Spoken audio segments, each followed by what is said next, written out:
Shabbat Shalom. Nós somos a congregação Moreste Yeshua daqui de Salvador, Bahia. Em mais um serviço da Torá, mais um Shabbat. E hoje é o Shabbat 29 de Ave. E queremos também pedir desculpa a vocês por essa pequena falha agora. Saímos um pouquinho do ar, mas o problema técnico aqui já está resolvido. E estamos hoje estudando a Parashá Re'eh, a porção Re'eh, que é traduzida como observe, ou veja, preste atenção.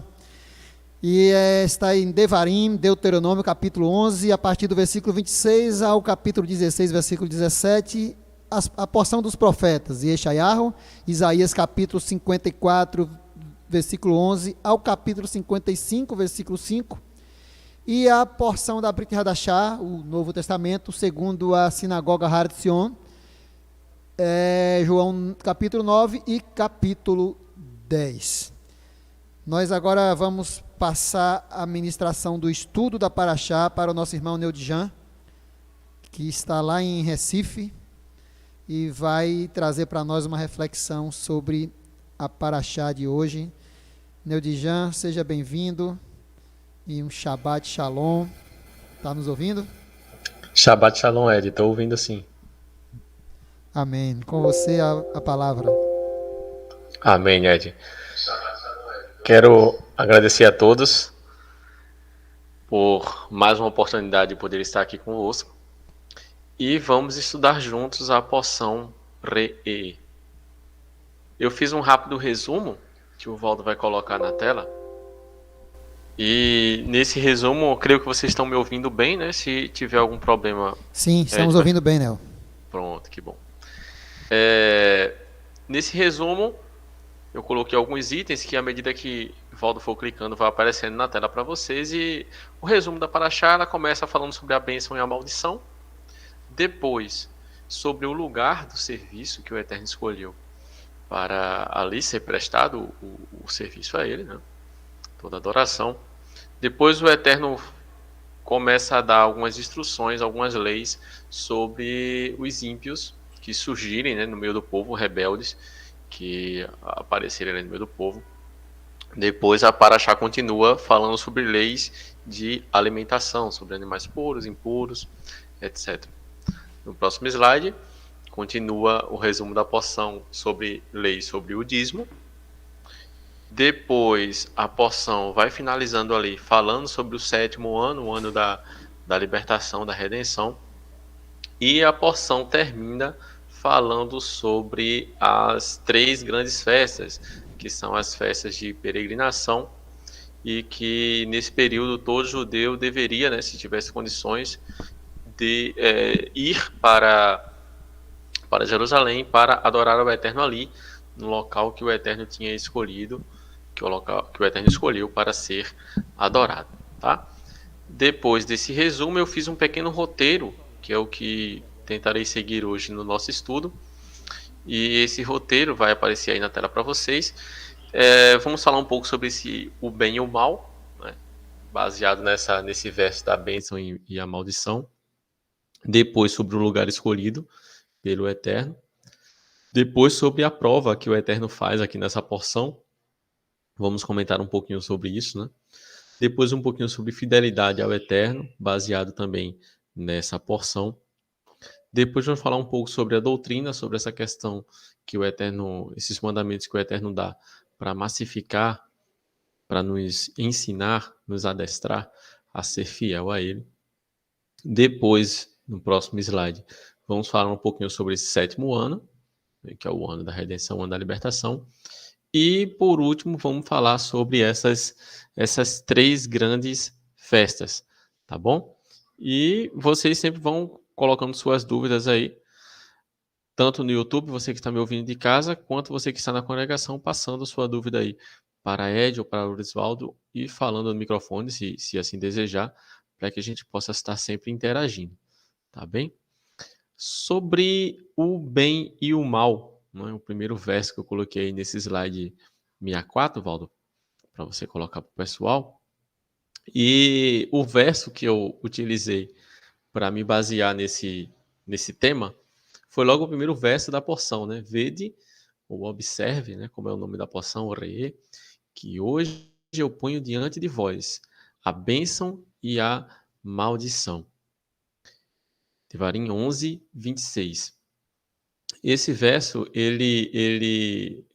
estávamos conversando essa semana com o Valdo, conversando comigo e com o Ed, no nosso grupo ali de estudo, e quando eu li essa porção, eu lembrei desse nosso diálogo, que estávamos falando justamente sobre essa questão da origem do mal, né? E eu acho que esse verso, ele meio que explica essa questão do bem e do mal. O Eterno, lá no profeta Ishayahu, ele, de forma expressa, ele afirma que criou todas as coisas, inclusive o mal. Eu coloquei até esse verso aqui para vocês, Valdo vai dar um clique, vai aparecer embaixo, né? E o verso está literalmente assim: eu formo a luz e crio as trevas, eu faço a paz e crio o mal. Eu, Eterno, faço todas essas coisas, né? Ishayahu, Isaías 45, capítulo 45, versículo 7. Então, algumas pessoas aí dessa expressão do Eterno, né, não só no profeta, mas desde do livro de Bereshit ali, sempre perguntam-se como é que o mal foi iniciado, né? Como é que o Eterno fez esse mal. Então, eu acredito, gente, que eu até coloquei a pergunta para vocês nesse slide, né, para vocês refletirem sobre isso, né? Pode dar um clique, vai aparecer aqui embaixo, ó. Como o Eterno criou o mal, eu pergunto no slide para vocês. Então, para mim, gente, quando o Eterno ele cria todas as suas criaturas e ele coloca nessas criaturas a possibilidade de revolta, a possibilidade dessa criatura se revoltar contra ele, desobedecer a ele ou querer ir contra ele, quando o Eterno dar essa liberdade, para mim, essa liberdade já é a criação do mal. Porque se o Eterno não desse essa liberdade, se o Eterno colocasse apenas um caminho, não existiria o mal. Eu acho que o mal, filosoficamente falando, foi criado quando foi dado, quando foi inventado, né, a possibilidade de você dizer não, de você se revoltar, de você escolher o seu próprio caminho. E eu coloquei aqui no slide, nesse mesmo slide, lá no último topiczinho, vai aparecer agora para vocês, que a verdadeira liberdade está quando existe a opção de revolta. Uma pessoa só é livre, de fato, quando ela tem no mínimo 2 caminhos para escolher, né? E mesmo assim ela escolhe aquele caminho ali. Vamos supor, existe o certo e o errado, né? E ela, mesmo com a liberdade de escolher entre o certo e o errado, ela prefere escolher o certo, ou seja, aquela pessoa ali realmente ela é boa. Um dia eu estava conversando com um amigo meu, que talvez esteja me assistindo, e ele estava um pouco revoltado da vida, porque, segundo ele era fiel ao Eterno quando estava junto do seu seio familiar ali, quando estava junto do seu ciclo, né, que ele se criou. E, segundo ele mesmo, né, o Eterno tirou ele daquele ciclo, colocou ele em outro ciclo, e nesse ciclo ele não conseguiu ser fiel.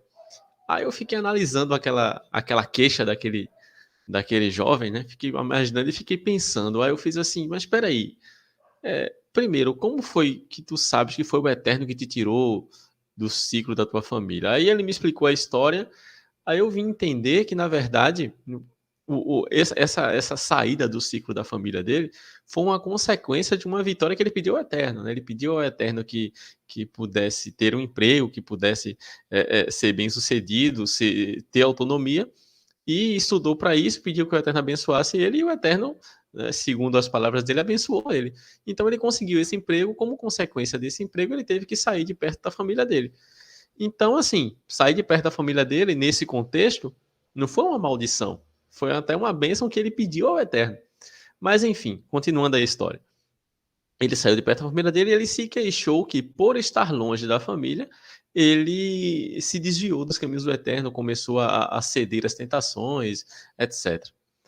Aí eu fiquei pensando e falei, e disse para ele, né? Eu digo, olha, na verdade, o que é que você queria que o Eterno fizesse? Ele, não, eu queria que o Eterno me abençoasse, desse o emprego que eu precisava e que me colocasse junto da minha família novamente para eu continuar servindo a ele, que não ia ter como eu me desviar. Aí eu falei para ele assim, olha, essa tua servidão ao Eterno, né, você estar servindo ao Eterno, não porque você era fiel, e sim porque não existia outra opção para você se revoltar contra ele, né? Não existia opções suficientes para você escolher outro caminho. Ou seja, você servia ao Eterno porque você estava na sua comodidade, porque você estava sendo pressionado, talvez, pela observação da família, a observação dos amigos ali, estava com medo de ser quem você realmente era por causa do crivo dos seus amigos e da sua família. E quando você se distanciou deles, quando não tinha ninguém mais para lhe aconselhar, ou para lhe julgar, ou para lhe reclamar contigo, caso tu fizesse alguma coisa, realmente tu fizeste aquilo que tu querias fazer. Ou seja, quando você ganhou liberdade de ser quem você queria ser, você abandonou o Eterno. Então eu acho que, na verdade, você nunca serviu ao Eterno. Você servia porque você estava sob jugo de outra pessoa.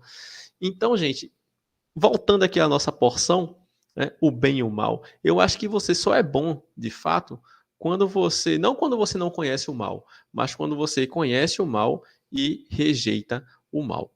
Eu acho que isso é ser bom de fato. Né? Por isso que eu acredito que aquela árvore do conhecimento do bem e do mal que estava ali plantada no meio do jardim, né? Não sei se de forma literal ou de forma figurativa, justamente talvez explicando essa filosofia que eu estou tentando ensinar aqui para vocês, né? Eu acredito que ela não era uma prova, não era uma tentação, e sim um prêmio para um momento certo, para quando o homem tivesse um nível de conhecimento, um nível espiritual elevado, o Eterno iria apresentar aquele fruto para eles. Olha, você só conhece o bem, você nasceu bom, eu só lhe ensinei o que é bem, mas agora eu vou te mostrar que existem outros caminhos. Eu quero que você conheça e quero que você escolha. A partir desse momento, nós saberíamos se Adão, né, seria bom porque ele quis escolher o bem, porque ele era bom de fato, ou se ele era bom apenas porque não conhecia o mal. Então eu acho que a criação do mal, nesse contexto que eu estou falando, né, se eu estiver correto, eu acho que ela é fundamental para trazer liberdade às criaturas. Ou seja, o Eterno, quando ele fez as suas criaturas, ele deu liberdade suficiente a elas para elas até se revoltarem contra ele, para elas tomarem decisões erradas, para elas acertarem ou errarem, mas que elas assumissem essa responsabilidade. Então, eu acho isso fantástico e eu acho que isso deve ser trazido para a nossa vida. Nós devemos dar liberdade ao nosso próximo. Lógico, a gente ama, a gente se preocupa, os nossos familiares, às vezes a gente quer que nossos familiares sigam por um caminho, e às vezes a gente até quer ser autoritário demais, quer obrigar demais aquilo ali, porque a gente acredita que aquilo ali era o melhor, ou então às vezes a gente até sabe, a gente tem certeza que aquilo é o melhor. Mas como o nosso Deus, que é muito mais sábio do que nós, muito mais poderoso do que nós, como ele nos dá essa liberdade, nos dá essa autonomia, nós devemos dar também essa autonomia àquelas pessoas a quem amamos, né? A todos, né? Por isso que eu sou contra qualquer tipo de regime autoritário, qualquer coisa que queira tirar sua liberdade, mesmo com um pretexto de que aquilo ali é para o seu bem. Não, não. Eu discordo totalmente disso, porque eu confio totalmente no meu Deus. E mesmo eu confiando totalmente nele e abrindo mão, querendo abrir mão da minha vontade para que ele faça a vontade dele na minha vida, mesmo assim ele me respeita, mesmo assim ele me dá autonomia para eu agir, mesmo se essa autonomia me levar para um caminho mau. Então, assim, eu acho que o Eterno quer o máximo de sabedoria e o máximo de bondade. Se o Eterno é assim, eu acho que o homem não deve agir de forma contrária. Por isso que eu acho que a liberdade é o bem mais valioso que temos e sou contra qualquer tipo de autoritarismo, de qualquer coisa que queira restringir sua liberdade, mesmo que tenha um princípio de te fazer o bem. Valdo, você quer comentar alguma coisa? O Ed, que eu vi o microfone falando, eu não sei se vocês queriam falar ou se foi uma falhazinha. Não, Nel, pode continuar. Pronto, gente. Falando sobre esse bem e o mal, eu nem abri aqui o YouTube, vou até abrir para depois ver se tem algum comentário de vocês. Eu coloquei o YouTube na TV, né? Para ficar acompanhando enquanto estava sendo feito o serviço. Mas eu vou abrir também o YouTube aqui para ver, ler rapidamente se tiver algum comentário de vocês. Eu me esqueci. Pronto, pronto, pronto. Então vamos continuar aqui, gente. Na próxima lâmina aqui, gente, do slide, a gente vai entrar nesse lugar escolhido pelo Eterno. Né? E eu entrei nesse tema também, justamente devido a uma conversa que tive recentemente com outro amigo. Estávamos falando sobre um tema parecido com esse. E eu achei interessante comentar convosco. Então, o verso que eu escolhi sobre esse lugar escolhido, né, baseado na nossa porção, está lá em Devarim 12, capítulo 12, né, versículo 13 e 14. O livro de Deuteronômio, capítulo 12, versículo 13 e 14. Vou colocar na tela aí para vocês. Olha só. Guarda-te que não ofereças os teus holocaustos em todo lugar que vires, mas no lugar que o Eterno escolher, numa das tuas tribos, ali oferecerás os teus holocaustos. Por que o Eterno ele colocou essa limitação? Eu acredito que para se ter ordem, porque quando você delimita algo, é muito mais difícil aquilo ali se desvirtuar. Você delimitando algo, olha, só Lorisvaldo vai fazer esse serviço aqui. Só Lorisvaldo que vai. Vamos imaginar que o serviço seja desenvolver o slide aqui para a nossa sinagoga, né, para o nosso serviço. Só o Lorisvaldo que vai fazer esse slide. Eu direciono na pessoa dele, delimito na pessoa dele. Então fica muito mais difícil se ter erros, né? Porque se ele é o cara especialista nisso, se ele só faz isso e todo o slide vai passar por ele, então todo o slide vai ser feito da mesma forma. Então é muito mais difícil desvirtuar isso aí. É possível? É, mas é muito mais difícil do que eu deixar todo mundo fazer o slide para o serviço. Então, às vezes, pode acontecer algum errozinho, pode alguém esquecer de acrescentar alguma coisa, e a gente delimitando, a chance de ter o erro diminui muito. Né? E as coisas, o serviço para o Eterno tem que ser algo o mais próximo da perfeição possível. Eu sei que o homem ele não é perfeito, mas o Eterno exige perfeição, exige o mais próximo da perfeição possível quando o homem for servir a ele, principalmente quando o homem for servir a ele. Né? Então, quando o Eterno delimita esse local para ser adorado, né, eu creio que seja nesse sentido. E voltando à conversa aqui para o que eu tive com meu amigo, para trazer a vocês o porquê eu escolhi esse tema do lugar para ser adorado, para trazer aqui no nosso estudo, é porque esse meu colega ele percebeu que em várias outras culturas, em vários outros povos, também existia uma certa ciência sobre o Eterno. Né? Também existia um pouco de conhecimento sobre o Eterno e ele meio que se perdeu nisso. Na minha visão, né? Eu acredito que ele se perdeu nisso um pouco. Ele ficou maravilhado, né, em ver que existia sabedoria também em vários outros povos, existia verdades em outros povos sobre o Eterno também. E ele começou a conhecer e, na minha visão, ele meio que se perdeu. E ele falou uma coisa que eu discordei, né? Mas que aparentemente pode estar certo para muitas pessoas. Ele disse o seguinte: olha, o judaísmo ele não é detentor, né, do eterno. O judaísmo, o eterno, ele não é privativo do judeu. E essa frase, né, no contexto que ele colocou, eu discordei. Mas ela colocado livremente, ela pode ser uma verdade, né? Então ela fica como meia verdade. Então o que é que eu coloquei no slide para vocês aí, para a gente se aprofundar um pouquinho mais? No mesmo slide, no lugar escolhido, o Valdo vai dar mais um clique, vai aparecer embaixo a outra frasezinha, né? É um tópico que eu coloquei. Né? Eu coloquei que o lugar escolhido foi para padronizar o serviço. E eu coloquei que o eterno, né? O tetragrama aí, essas 4 letrinhas YHVH simbolizam um tetragrama. Eu coloquei que o eterno é maior que o judaísmo. Claro que o eterno é maior que o judaísmo. Mas eu continuei. Mas não existe outro povo mais íntimo do que o povo judeu. Né? Por que eu estou falando isso? Porque toda a dimensão do eterno, toda a ciência do eterno, ela ultrapassa aquilo que foi revelado ao judaísmo, ao povo judeu. Ultrapassa aquilo ali. Né? O eterno é muito mais do que todos os judeus juntos, né, em todo o momento da história, do que Moisés pode imaginar. O eterno é muito maior do que aquilo. O eterno revelou uma pequena parte dele ao povo judeu, e dessa parte que foi revelada ao povo judeu, uma parte foi registrada. Né? Nem tudo foi registrado, nem tudo que foi revelado ao povo judeu foi registrado nas escrituras. Tem isso também. E o Eterno é muito maior do que isso. Né? A gente sabe que o Eterno ultrapassa o conhecimento que existe catalogado sobre ele. Não só no povo judeu, mas na história. Né? Todo relacionamento humano, o Eterno é muito maior, muito superior. O Eterno revelou uma parte de si para Adão. Né? Adão não conhecia totalmente o Eterno, 100% o Eterno. Conhecia uma pequena parte. E essa pequena parte que Adão conhecia, se Adão fosse colocar numa literatura, Adão, quando eu falei Adão, o primeiro homem, se ele fosse colocar numa literatura, ainda seria um resumo. Mas, no contexto que meu colega colocou, ele quis dizer como se, da mesma forma que os judeus servem ao Eterno, outro povo também pode servir e pode ser tão bom quanto. Aí é que entra o erro, na minha opinião. Por quê? Porque nós não vemos, historicamente falando, eu não estou nem falando na área teológica em si, eu não estou nem querendo adentrar no conhecimento judaico-cristão, né, que é o que se tem estabelecido como Tanar, como Torá, Tanar, né, e os escritos ali dos apóstolos. Eu estou querendo me prender na história mesmo, uma coisa que é fato, uma coisa que é científico. Nenhum povo, ao longo de tudo que foi registrado na história, ele consegue relatar que teve experiências com Deus igual, não vou nem dizer maior, vou dizer pelo menos igual ao que o povo judeu teve.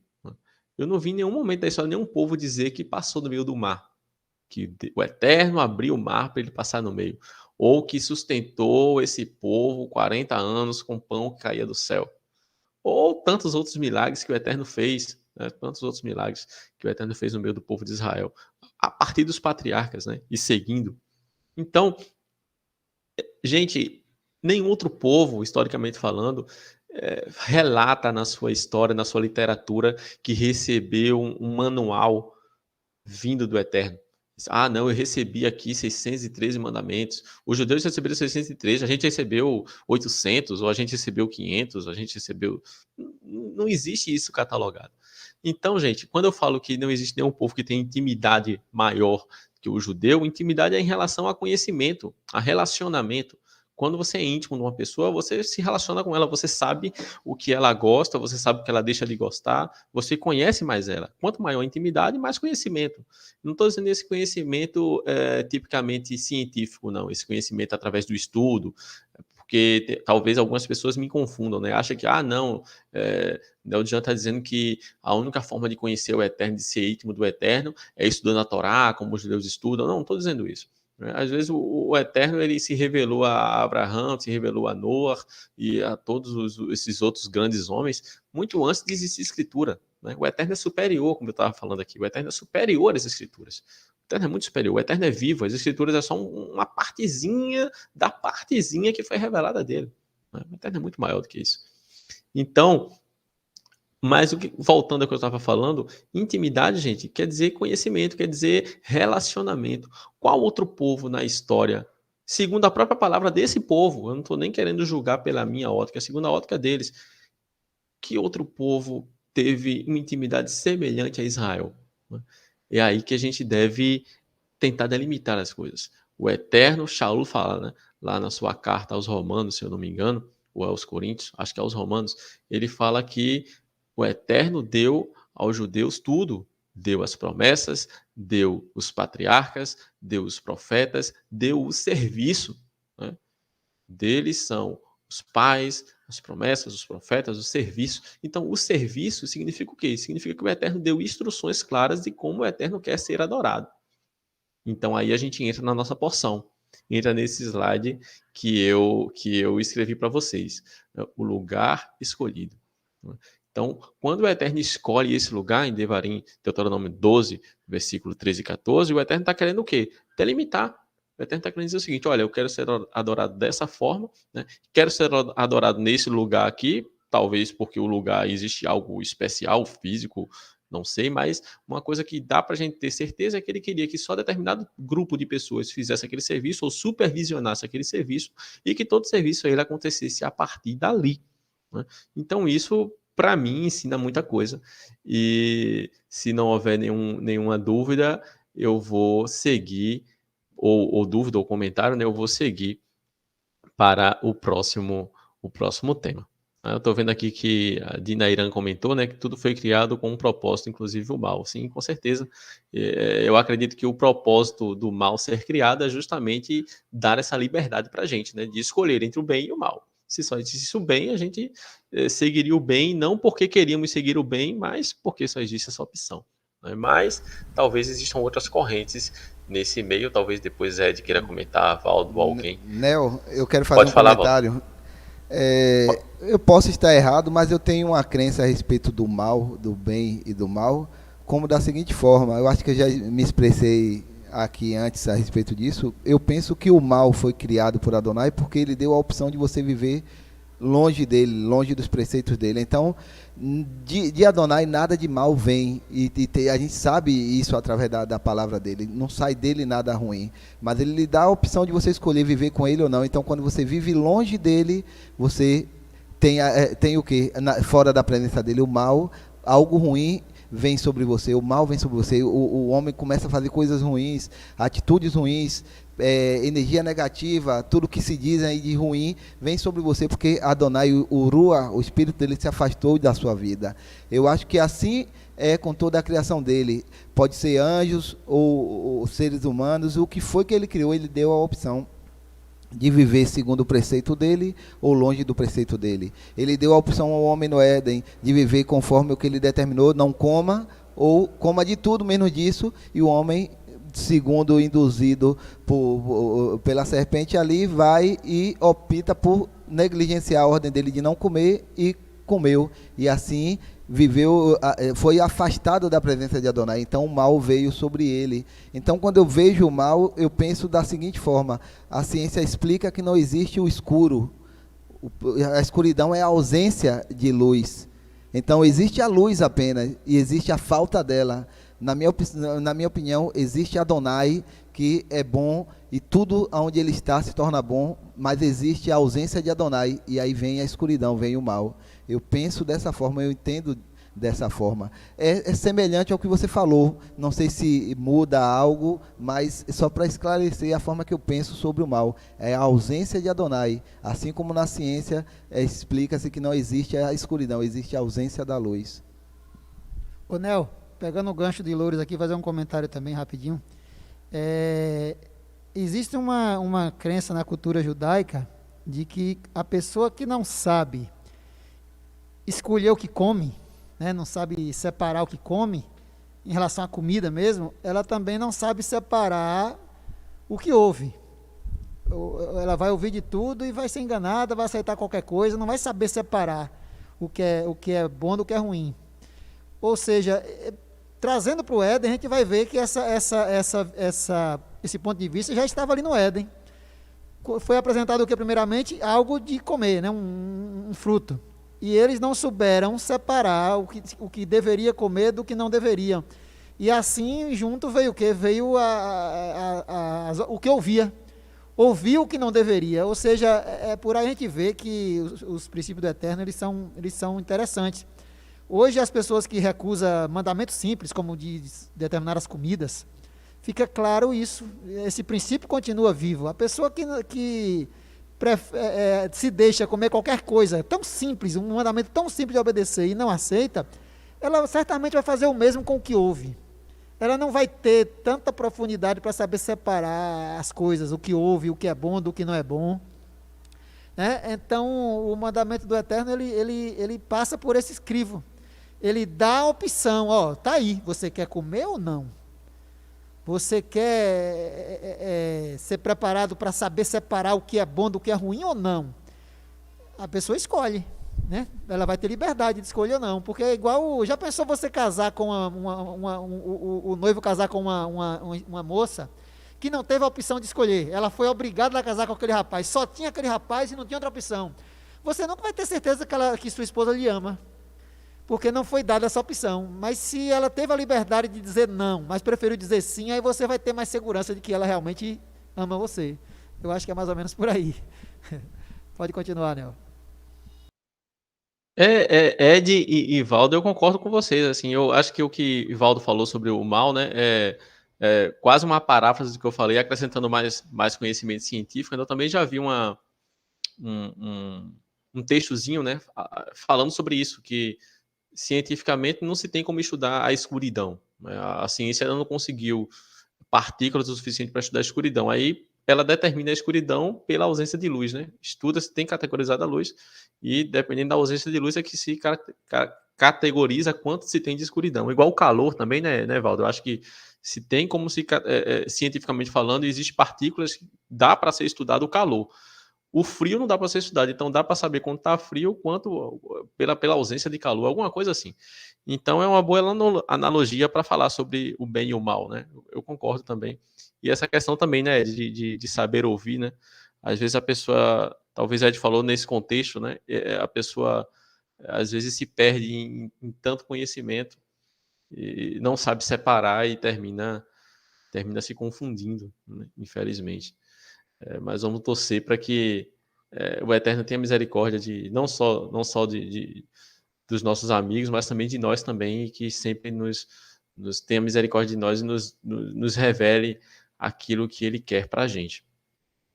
Continuando aqui no slide, gente, eu vou falar com vocês agora sobre essa prova do Eterno, né? Que o Eterno diz assim, lá no slide 66, Walter, o Eterno fala, baseado, esse comentário, essa parte do estudo está baseado lá na nossa porção em Deuteronômio capítulo 13, versículo 3, e o verso diz assim: não ouvirás as palavras daquele profeta ou sonhador de sonhos, porquanto o Eterno, o vosso Deus, vos prova para saber se amais o Eterno, o vosso Deus, com todo o vosso coração. Eu acho que esse verso aí já traz um pouquinho aquilo que Ed trouxe aqui no final do comentário dele, né?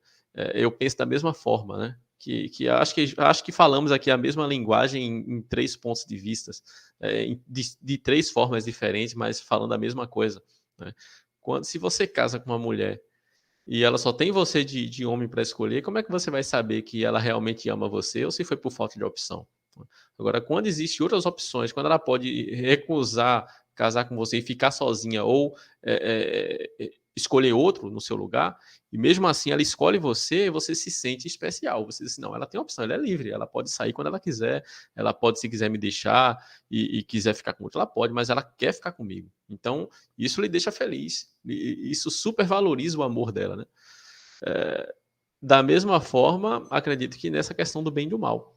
Quando existe o bem ou o mal para você escolher, mesmo assim você sabe que existe o mal, você rejeita o mal e escolhe o bem porque você quer escolher o bem, porque o bem faz bem não só para o seu Deus, mas para você também, né? Eu acho que esse é o caminho correto.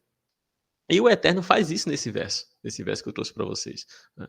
O povo de Israel vivendo ali, que o Eterno isola, né, o povo, naquele território, a terra de Israel, você vê que é uma terra diferente. O Eterno sempre dá liberdade, né, a regra do Eterno é a liberdade. Mas dentro da terra de Israel existem algumas intervenções. Por quê? Porque a terra de Israel é um lugar santo, é um lugar diferente. Porque a terra de Israel não é a terra do homem, ali é a terra, um território que é do Eterno, e que o Eterno, vamos dizer que alugou para o homem, né? Deixa ele morando lá. Deixa o judeu administrar aquela terra, mas não é dele, o próprio Eterno diz isso. E para entrar nessa terra tem que seguir a um pacto rígido, né?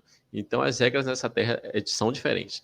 Então esse povo vivendo nessa terra isolado dos outros povos, né, fica, vamos dizer assim, que mais fácil rejeitar o mal, né? Fica mais fácil rejeitar o mal.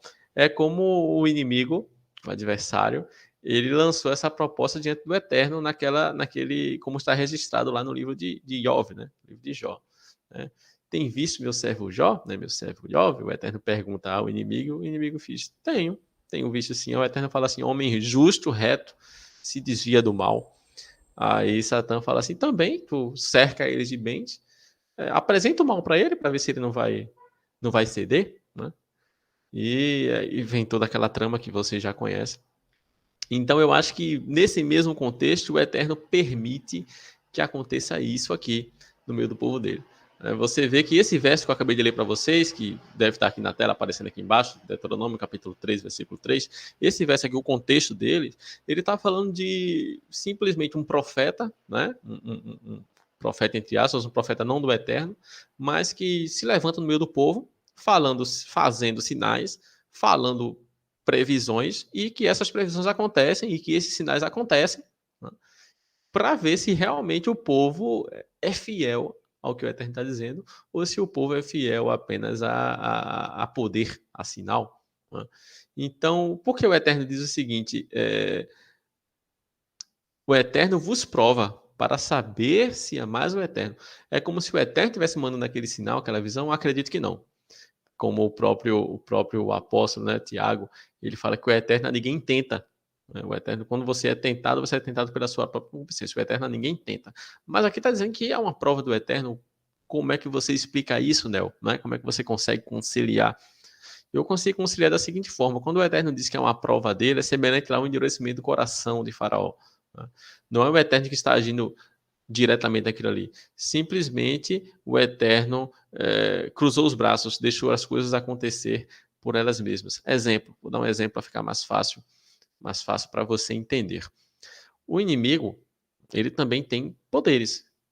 Não só todas as criaturas do Eterno têm um certo poder, né? Mas eu estou falando de coisas sobrenaturais, coisas que avançam a capacidade humana. Né? Essas criaturas celestiais, por exemplo, elas têm um poder a mais do que a gente, né? Muito mais poder. Então, as escrituras judaicas revelam que elas têm até poder de fazer cair fogo do céu. Né? Aí, nessa situação, imagina como seria se o Eterno não interferisse lá no Monte Carmelo, lá com Eliarro. Né? Eu até coloquei aqui embaixo para vocês no slide, o Paulo vai colocar, um comentário meu. Nessa situação, o Eterno prova simplesmente não interferindo, eu escrevi. Né? Diferente do que aconteceu com Eliarro no Monte Carmelo. É justamente esse exemplo que eu vou trazer para vocês. Vocês acham, gente, que por acaso o inimigo não tinha poder de mandar fogo do céu? Qual foi a proposta de Eliarro ali naquele Monte Carmelo? Né? Só para refrescar a sua memória. Né? Eliarro reuniu os profetas de Baal e Aserá, reuniu ali no Monte Carmelo, né? e ele sozinho representando o Eterno. E ele falou o seguinte, que iriam fazer um sacrifício, iriam fazer ali um serviço religioso, e o Deus que respondesse com fogo do céu, a gente não ia por fogo no sacrifício, o Deus que respondesse com fogo, seria o verdadeiro Deus de Israel. Seria o verdadeiro Deus vivo, o maior de todos, né? Aquele a quem realmente deve ser dirigida toda a adoração. E o povo estava na dúvida se era Baal, Asherá ou se era o Eterno. E Eliarro pregou ao povo, né? Olha, até quando tu vais duvidar no teu coração, né? Entre dois pensamentos. Se Baal é Deus, então siga Baal. Se o Eterno é Deus, então siga fielmente ao Eterno, né? E abandone todas as coisas que o Eterno abomina. Aí Eliarro vai e lança aquela proposta. E os profetas aceitam, né? Vocês acham, gente, que os profetas aceitaram aquilo ali, os profetas, os falsos profetas, né, os profetas de Baal, aceitaram aquilo ali sabendo que iam perder? Claro que não. Eles sabiam que existia a possibilidade de cair fogo do céu. Acho que até eles já viram sinais e maravilhas, né, semelhantes. Então eles pensaram, isso vai ser fácil, isso acontece direto, né? Eles pensaram, eles acreditaram naquilo ali. E tentaram, mas não aconteceu. Por que não aconteceu, gente? Porque o inimigo não tem poder, né? A gente sabe que Baal não existe. Nem existir, ele existe. Mas o que está por trás de Baal é o inimigo, é o adversário. A Satã, né? Como está relatado na cultura judaica. E Satã tem poder. Satã poderia fornecer um poder ali para que pensasse que fosse Baal. Isso é muito fácil de acontecer. Mas naquele momento ali o Eterno interviu. O Eterno não permitiu que acontecesse. E os profetas de Baal pediram e nada aconteceu. Já quando Eliarro orou, o Eterno mandou imediatamente.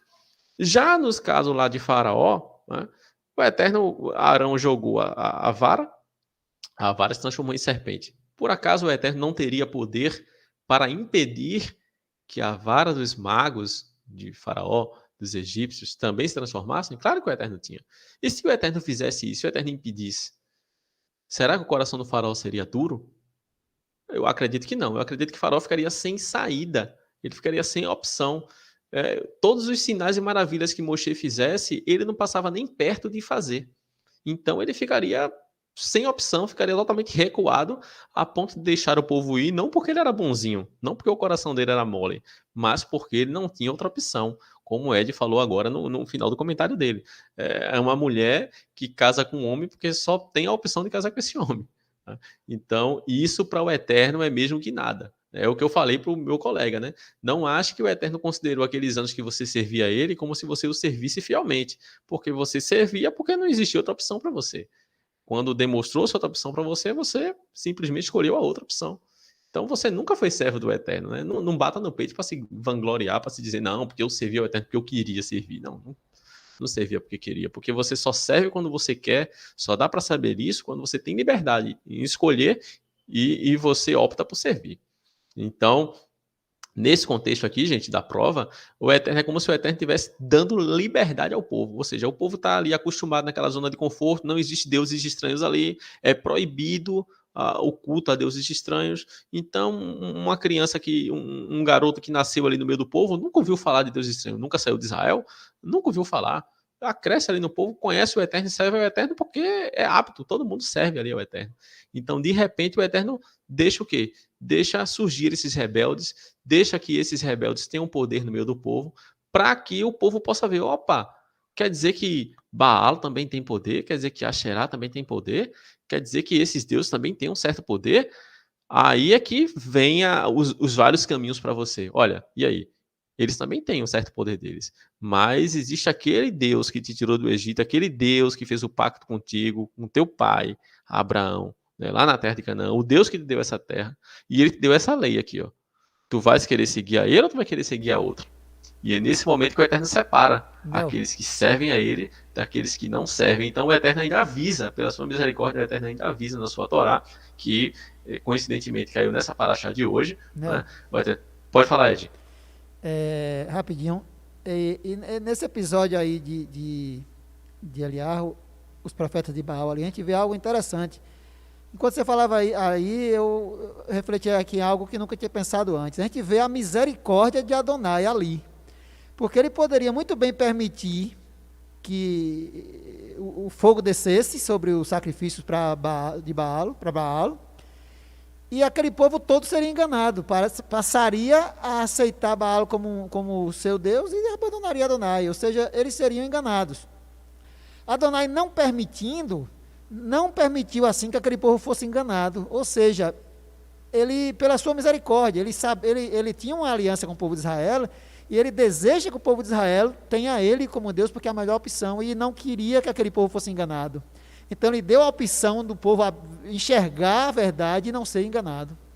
É um ato de amor quando ele faz isso, ali naquele episódio, né? Com certeza, Ed, com certeza. Se você quiser falar mais alguma coisa, fica à vontade, viu? O Valdo quiser comentar também. Pronto, então, essa questão da prova aqui, né, que a gente estava falando, né, o Eterno, na sua infinita misericórdia, como o Ed falou, né, a mesma misericórdia que ele teve lá nos dias do profeta Eliarro com o povo, né, impedindo que se levantasse sinais e maravilhas da parte do povo de Baal, ele tem aqui com os seus servos querendo dar outra opção para ele. Mesmo assim, para eles, né? Mesmo assim, o Eterno ainda avisa, olha, pode até aparecer no vosso meio alguém que tenha certo poder, né? E diga a vocês para transgredirem a minha lei. Mas se acontecer isso, não façam, porque eu que estou permitindo que isso aconteça justamente para o quê?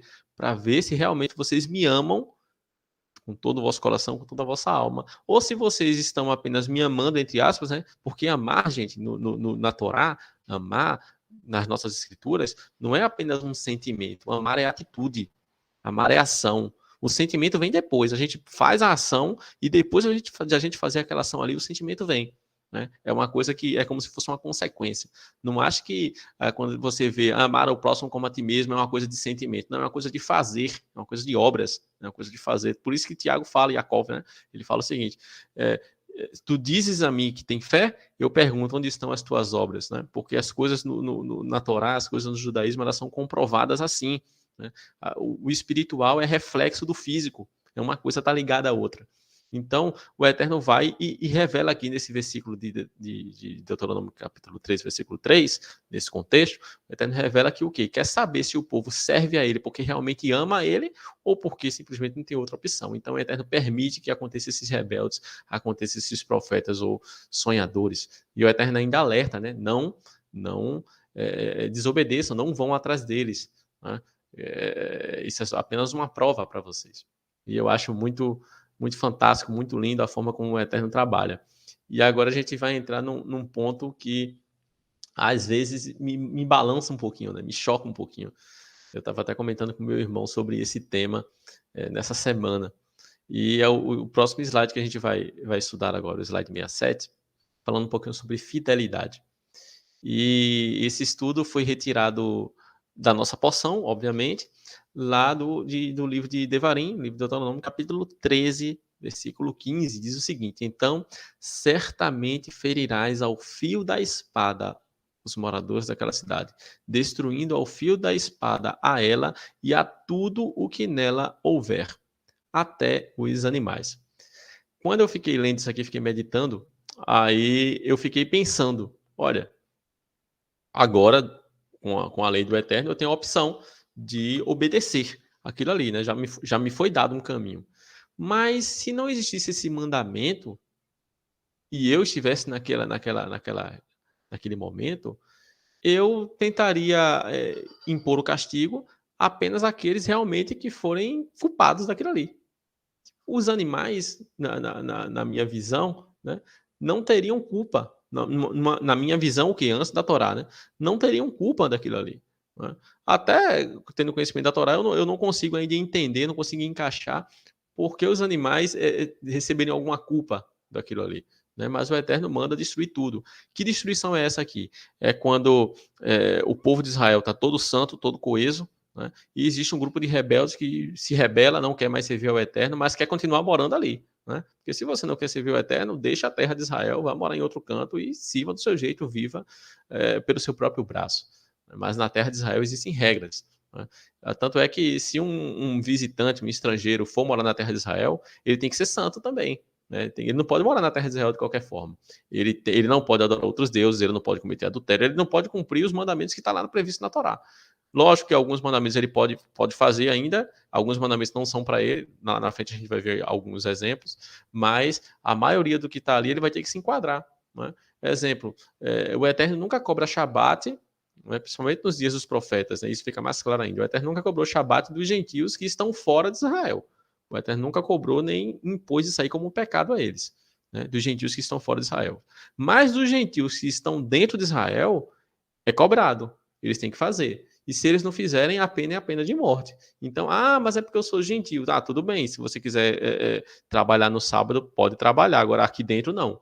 Aqui dentro, a regra é essa. Então, assim, a terra de Israel é uma terra específica, diferenciada. Então, se você quer servir a outro Deus e morando na terra de Israel, não dá. É incompatível. Né? Então, é essa lei que o Eterno dá. Né? Se existir esse povo, né, que se rebela, uma cidade que se rebela a esse ponto, o que é que o Eterno manda fazer?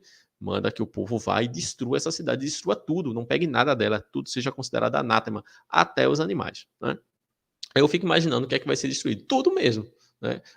Homens, mulheres, crianças e animais. Que animais que nem o mesmo intelecto que o humano ele tem, mas o Eterno manda fazer. Então, quando eu trago essa lâmina para você, gente, é porque, o que é que eu falo aqui? A Valdo vai dar mais um clique e vai aparecer um comentário meu. Às vezes não entendemos. E se não houvesse a ordem expressa, poderíamos pensar diferente, que era o meu caso. Né? Mas devemos sempre nos moldar à ordem do Eterno. Não devemos nos escandalizar com a Torá. Né? Por que eu digo isso, gente? Porque quando a gente, por exemplo, se eu me escandalizasse com isso aqui, se eu não concordasse com isso aqui, significa o quê? Significa que eu estou distante da Torá. Significa que a Torá vai por um caminho e eu vou por outro. E eu não quero isso. Eu quero pensar da mesma forma como o meu Deus pensa. Eu quero que o padrão dele seja o meu padrão.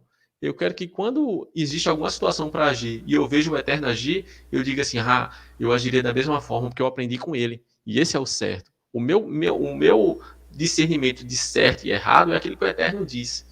Então, às vezes, né, Ed, a gente, por causa da nossa contemporaneidade, né, por causa desse ciclo que a gente está, a gente deixa se contaminar por algumas coisas, e quando a gente vê alguns versos assim, a gente, mas por quê? Não, isso é errado. O que é certo e errado? Certo, para mim, é aquilo que o Eterno diz como certo. Pode falar, Ed. Queria fazer um comentário rápido aqui. Pode fazer. Talvez pareça loucura o que eu vou comentar aqui, mas eu acho que não. Eu imagino que quando a Adonai manda destruir até mesmo os animais que realmente não têm culpa de nada, é possível, eu acredito, que algumas nações ali naquela região, naquela época, eram tão corruptas, o nível de transgressão, o nível de corrupção era tão severo, que Adonai disse que a terra estava vomitando aquele povo, né?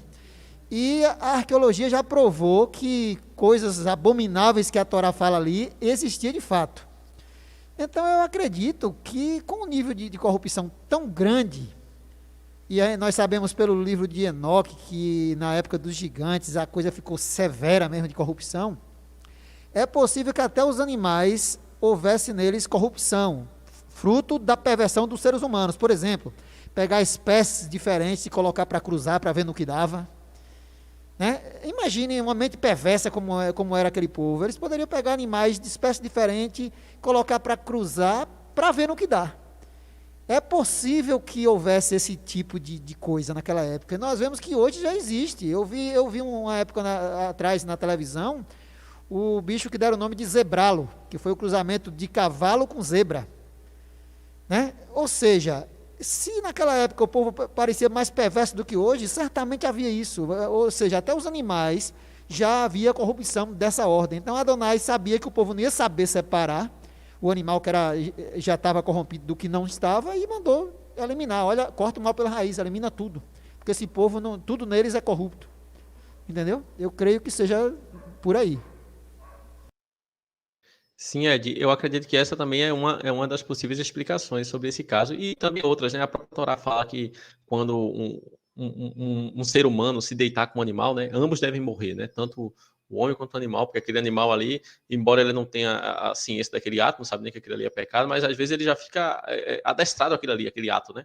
E pode, sei lá, querer fazer isso com outra pessoa, até obrigado, né? Então, o Eterno tem as suas razões, e às vezes a gente não entende o porquê. Mas o que eu estou querendo trazer nesse slide, nessa lâmina, é que cabe a nós o quê? Obedecer. Cabe a nós nos submeter à vontade do Eterno. Porque nós acreditamos que o Eterno é sábio, ele é o nosso Deus, ele é todo-poderoso e ele sabe o que é melhor. Então, eu me rendo à vontade dele.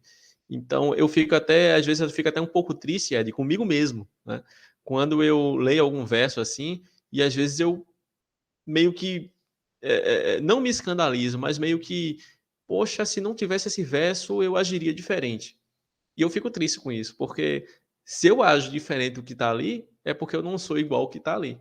E eu quero ser igual ao que o Eterno quer que eu seja. Eu quero ser o que o Eterno quer que eu seja. E às vezes a gente percebe que a gente ainda não está como deveria estar. E isso choca um pouco, né? Me entristece. Então, se você que está me ouvindo, né, por vários momentos da Torá, você agiria diferente, existe um problema. Né? Você deve tentar agir de acordo com a vontade do Eterno, ter sempre o padrão moral do Eterno entronizado em você. Porque certo e errado, gente, é algo relativo. Cada cultura tem o seu, o que é certo e o que é errado. A filosofia até tenta, né? Os gregos ficaram pensando no que é bom, no belo e era o que eles falavam? É bom, belo e na verdade, né? São três coisas que eles falavam. Eles buscavam, os socráticos, né? Eles buscavam a verdade, o bom e o belo. Né? O que é verdade, como Pilatos falou? Né? A verdade é aquilo que eu defendo como e coloco E como. a sabedoria, os gregos buscavam muita sabedoria. Isso, essa ideia de verdade, né? No contexto de sabedoria. É, porque, embora esses socráticos, né, eles acreditassem que existisse uma verdade absoluta, né, não tem como se provar isso, gente, cientificamente falando. A gente tem que fazer o quê? A gente tem que escolher a nossa verdade. E a nossa verdade é o Eterno. Então, aquilo que o Eterno determina como bom, como justo, como reto, é aquilo que a gente deve ter como bom, justo e reto. Ah, mas o Eterno está mandando queimar tudo. Que seja, né? O Eterno tem as razões dele. Ed trouxe aqui apenas um exemplo, uma possibilidade. Pode ser esse exemplo, pode ser mais outros, né? Além dessas mutações genéticas, pode ter muitas outras coisas envolvidas. E o Eterno sabe, e a gente deve obedecer. Não devemos ser feito Acã, né, Ed, que pegou ali do anátema, quis pegar, né? Ou como Saul, que os olhos dele se encheram e disseram assim: não, isso aqui vai ser bom para o Eterno. Aí quer que vem Samuel falando, né? Os profetas Samuel, é melhor obedecer do que oferecer um serviço ao Eterno, do que sacrificar, do que oferecer um culto. Ah, não, mas eu estou desobedecendo aqui para cultuar o Eterno. Não, é melhor obedecer do que cultuar, do que sacrificar, do que fazer o serviço. Né? Então isso serve de lição para a gente. Aqui, gente, o tempo está correndo demais, já são 12h20, vou tentar adiantar aqui para a gente encerrar. Falando aqui no slide 68, vamos falar um pouquinho sobre doutrina, né? A doutrina que eu vou trazer para vocês. Estou vendo aqui um comentário da Dina, né, de Nairan. Muitas vezes essa liberdade que o Eterno faz, ela está falando aqui no YouTube, muitas vezes essa liberdade de escolha faz com que o ser humano erre e a partir do erro retorne convicto do seio do Eterno, do seio de Adonai. Eu concordo plenamente, Dina, com isso. É semelhante àquela parábola do filho pródigo, né? O filho mais novo servia ali ao pai porque não tinha outra opção. Quando teve outra opção, ele resolveu sair, mas depois ele voltou, né? E esse retorno dele foi um retorno verdadeiro, foi um retorno fiel.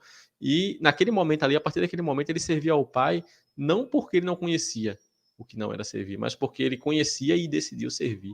Então essa liberdade é fundamental, tá? Na minha visão, né? Lógico. Falando aqui no nosso slide 68 sobre doutrina, né, o Eterno coloca aqui, baseado na nossa porção de hoje, Devarim 14, 21, né, Deuteronômio capítulo 14, versículo 21. Não comereis nenhum animal morto, ao estrangeiro que está dentro das tuas portas o darás a comer, ou o venderás ao estranho, porquanto és povo santo ao Eterno teu Deus. Devarim 14, 21. Né? Eu trouxe esse verso, gente, por quê? Porque nessa conversa com esse amigo que eu estava tendo próximo dessa semana, né, a gente já conversou outras vezes também sobre isso e me veio à mente. Às vezes nós temos o nosso padrão, né, nosso padrão de justiça, e a gente quer moldar a Torá o nosso padrão de justiça. Não, tem que ser o contrário. Né? Aquilo que a gente acha que o Eterno vai se agradar, né, tem que se submeter ao que o Eterno falou que se agrada. Né? A gente não pode querer criar mandamentos. Né? Nem muito menos omitir mandamentos. Né? A gente tem que, como falou o próprio Moshe, inspirado pelo Eterno, né? Nós não devemos nem adicionar, nem tirar, devemos ser fiéis ao que está escrito. E aqui eu botei o texto aqui no slide só em português para você, né? Mas a gente sabe que no hebraico, e até no português talvez tenha certa diferença, mas no hebraico a diferença é maior. Né? Quando ele fala aqui, não comereis nenhum animal morto ao estrangeiro que está dentro das tuas portas o darás, esse estrangeiro aqui no hebraico é ger. Ger é o quê? É um estrangeiro, é uma pessoa que não é judeu, é um gentil, né? Mas é um gentil próximo, é um gentil que mora em Israel, um gentil que vive em Israel. Ou seja, é um gentil num grau mais elevado. É um gentil que conhece o Eterno, que serve ao Eterno. Ah, por que ele serve ao Eterno? Porque não tem como um ger que mora em Israel não servir ao Eterno. Não tem como. Não tem como. É como eu falei para vocês, existem regras mínimas para conviver na Terra Santa. E uma das regras mínimas é ter só o Eterno como Deus. Né? Ah, se você não tiver, você pode passar por lá? Até pode, mas tem que ser de passagem. E nessa passagem que você tiver por lá, não pode adorar ao seu Deus estranho. Né? Lá não pode ter culto a nenhum outro Deus a não ser o Eterno. Então, se um gentil sabe disso e decide fixar residência ali, morar em uma das tribos de Israel, trabalhar no meio do povo e viver no meio do povo e oferecer sacrifícios ao Eterno, como a gente sabe que o ger pode oferecer e oferecia, né? A gente sabe que esse ger era um servo do Eterno. Ele servia ao Eterno, conhecia o Eterno, tinha conhecimento do Eterno igual ou muito próximo do judeu que morava ali. Talvez até superior, né? Tem judeu que é muito relapso, mas o ger que mora ali em Israel, ele sabe de tudo, tudo que acontece com o povo, ele estava ali no meio. Principalmente aqueles estrangeiros, aquele ger, né, que estava no povo de Israel no período do deserto. Ou vocês acham que no período do deserto era só judeu que estava ali, só israelita? Não, tinha gentil ali também no meio, né? Tinha gentil ali no meio, e esse gentil foi alimentado com pão que caía do céu também. Foi aquecido com a coluna de fogo, né? Teve o calor suportado pela nuvem que vinha do Eterno, né? Foi guiado pela coluna de fogo. Ou seja, esse gentil, ele viu milagres, viu maravilhas. Diferente desse estrangeiro, desse estranho aqui que o Eterno fala no versículo, né? Ele fala assim: ao estrangeiro que está dentro das tuas portas darás a comer, ou venderás ao estranho. Esse outro estranho aqui, eu me esqueci qual é o termo que está lá no original, mas é outra palavra diferentezinha do ger, que é como se fosse aquele que acho que não sei se é nascer, né? Aquele que mora mesmo em outro país. A pessoa que mora em outro país não tem ligação nenhuma com Israel. Mas o Eterno fala nesse verso que o judeu não pode comer, por quê? Porque ele é povo santo do Eterno. O Rabino Jaime, né, o Jaime, nosso amigo aqui, que foi líder da Morestia, ele fez a Parashá Re'eh, essa porção da semana, ele manda por e-mail, né, dos amigos, e eu recebi e li a porção dele, e ele fala um pouquinho sobre essa questão da santidade, né, sobre essa questão de ser escolhido, ele fala sobre isso.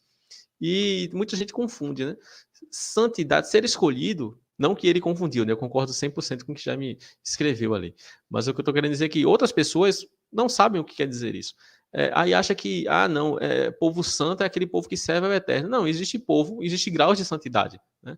O povo de Israel é o povo mais santo que existe, né? Mas existem outras pessoas, como povo eu nunca vi, mas existem pessoas individuais que também servem ao Eterno, né? Mas elas não são o povo escolhido, mas servem ao Eterno, né?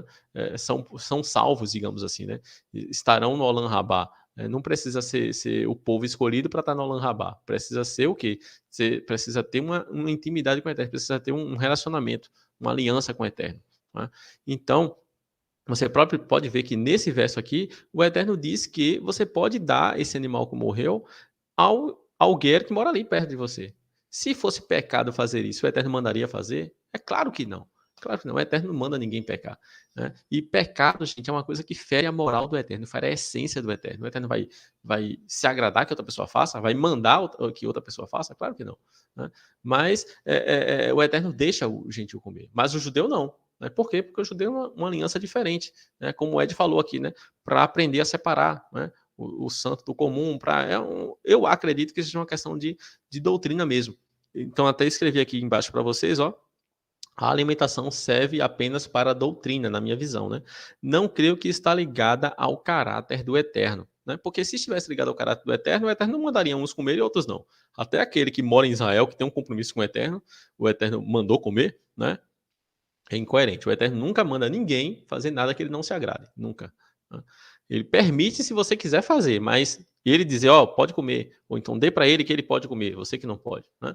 Agora sim, gente, para não ter dúvida, né? Eu até coloquei aqui nesse meu textinho embaixo. A alimentação serve apenas para a doutrina, não creio que está ligado ao caráter do Eterno. Porém, coloquei até em caixa alta para você não se confundir, não deixa de ser pecado para aqueles que têm a aliança de Moshe, né? Então, assim, só porque eu estou dizendo que a alimentação é uma coisa de doutrina, não é que a comida kasher ela faz mais bem do que a comida não kasher, né? A comida não kasher faz mal. Eu não acredito nisso, né? Eu acho que não existe estudos que comprovem isso, né? E o próprio Eterno autoriza, né? Permite que outras pessoas façam, né? Eu não acredito que o Eterno vai dar nada ruim para ninguém, né? Mas isso, porque comida não kasher não faz mal, não significa que deixa de ser pecado para aqueles que têm o pacto de Moisés, né? Para aqueles que têm a aliança da Torá, o pacto da Torá, ou seja, que aqueles que decidiram seguir ao Eterno pela lei de Moisés. A lei de Moisés proíbe. Se proíbe, não pode comer. Se comer, está pecando, né? Então, que fique claro isso. Ah, mas o gentil pode. O gentil pode, porque o gentil não tem essa lei aqui. Você que tem. O gentil tem outra lei que ele deve seguir. Você deve seguir essa lei aqui. Que fique mais claro também, não estou defendendo que o gentil deve seguir apenas 7 leis de Noa, né? Eu nunca parei para contar as leis dos gentios, né? Jaime até uma vez comentou comigo, pediu para que eu fizesse um estudo sobre isso, que eu discriminasse ali quais seriam as leis dos gentios, né? Mas eu não tive tempo para fazer isso aí, nunca parei para contar. Eu sei que deve ser bem mais de 7, mas a tradição judaica fala de 7 leis, eu acredito que são bem mais do que isso, tá? Mas o que eu estou querendo dizer para você aqui? A gente não deve nem pôr mandamentos, nem tirar mandamentos. Às vezes a gente acha que, porque nós seguimos Castirote, né, nós seguimos o que está previsto aqui em Devarim 14, lá em Levítico 11, né, a gente serve aquele cardápio ali, a gente acha que o Eterno deu para mim porque é bom, então eu quero que todo mundo siga. Então a gente está criando um mandamento a mais, não pode, né? O próprio Eterno aqui, ele fala que o gentil pode comer, o que mora perto, o guer pode comer. Então quem somos nós para proibir? Né? Esse meu colega que conversou comigo, ele era disso, né? Ele gostava de proibir, ele dizia que era pecado, né? Então, em determinado momento, eu peguei, conversei com ele sobre esse verso aqui, e ele meio que entrou em parafuso, né? Eu até fiquei me sentindo um pouco culpado, né, por causa disso, porque ele ficou sem entender, né? Ele falou, não, mas como pode? Não, esse verso tá errado, e ficou sem entender, e terminou no que deu, né? Terminou acontecendo no que deu aí. Porque, gente, a gente não pode querer moldar o Eterno à nossa vontade, ou querer moldar a Torá à nossa vontade. A gente tem que se submeter ao que está escrito. Quantas vezes já aconteceu comigo, né? Eu pensava numa coisa, montava uma doutrina na minha cabeça, e depois quando eu chegava e via porque estava escrito, opa, a minha doutrina está chocando com isso aqui. Então o errado é o que está escrito? Não, o errado é a minha doutrina. Eu ia lá e desfazia tudo de novo e montava de novo. Ou então tirava o pedaço que estava sendo contra ali, né? Várias vezes já aconteceu isso.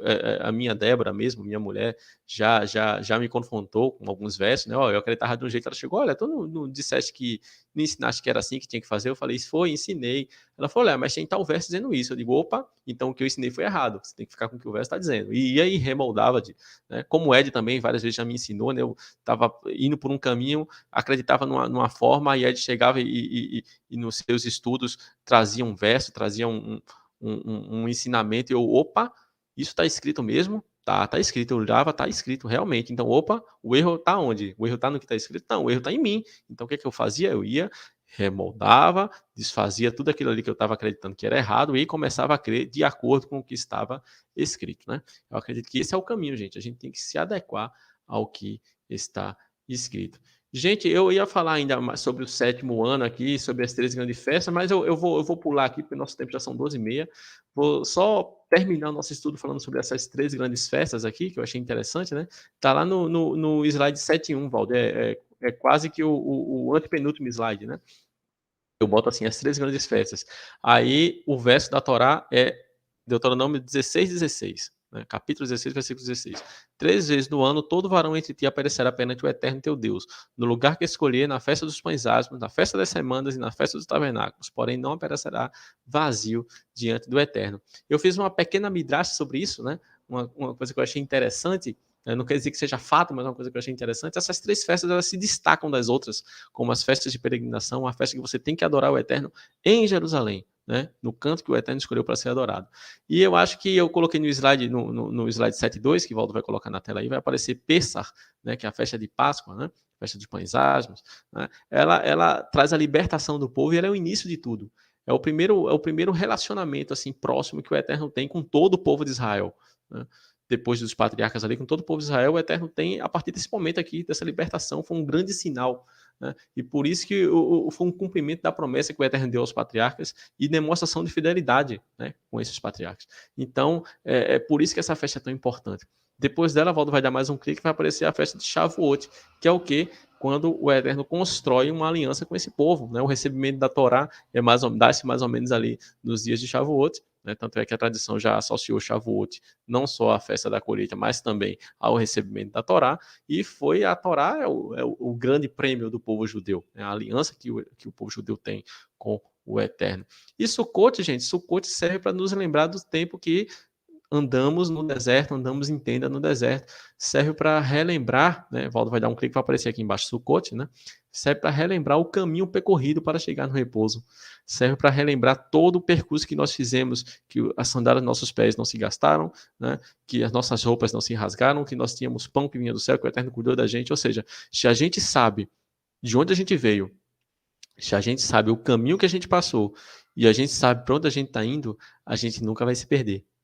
Shabbat Shalom, espero que você tenha entendido essa mensagem e eu vou passar a palavra aqui para Ed e para Ed fazer os comentários que achar necessário. Se que alguém quiser fazer alguma pergunta, alguma dúvida, estou à disposição. Obrigado pela paciência e pelo tempo. Shabbat Shalom.